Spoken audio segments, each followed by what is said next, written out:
Hello, family. 2 Samuel chapter 16. When David had gone a little beyond the summit, Ziba, Mephibosheth's servant, was right there to meet him. He had a pair of saddled donkeys loaded with 200 loaves of bread, 100 clusters of raisins, 100 bunches of summer fruit, and a clay jar of wine. The king said to Ziba, "Why do you have these?" Ziba answered, "The donkeys are for the king's household to ride, the bread and summer fruit are for the young men to eat, and the wine is for those to drink who become exhausted in the wilderness." "Where is your master's grandson?" the king asked. "Why, he's staying in Jerusalem," Ziba replied to the king, "for he said, 'Today the house of Israel will restore my grandfather's kingdom to me.'" The king said to Ziba, "All that belongs to Mephibosheth is now yours." "I bow before you," Ziba said. "May I find favor with you, my lord the king." When King David got to Bahurim, a man belonging to the family of the house of Saul was just coming out.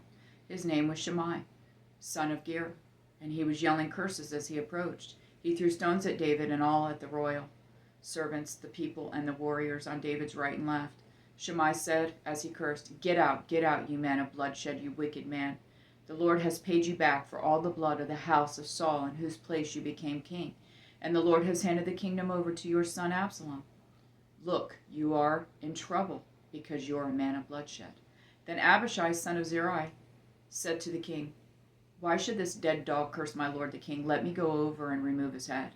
The king replied, "Sons of Zeruiah, do we agree on anything? He curses me this way because the Lord told him, 'Curse David.'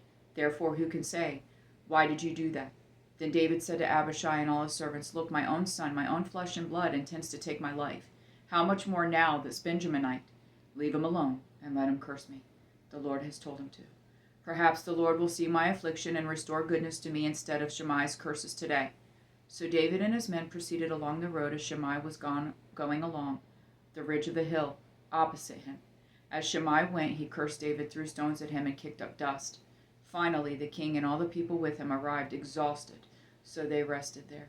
Now Absalom and all the Israelites came to Jerusalem. Ahithophel was also with him. When David's friend Hushai the Archite came to Absalom, Hushai said to Absalom, "Long live the king, long live the king." "Is this your loyalty to your friend?" Absalom asked Hushai.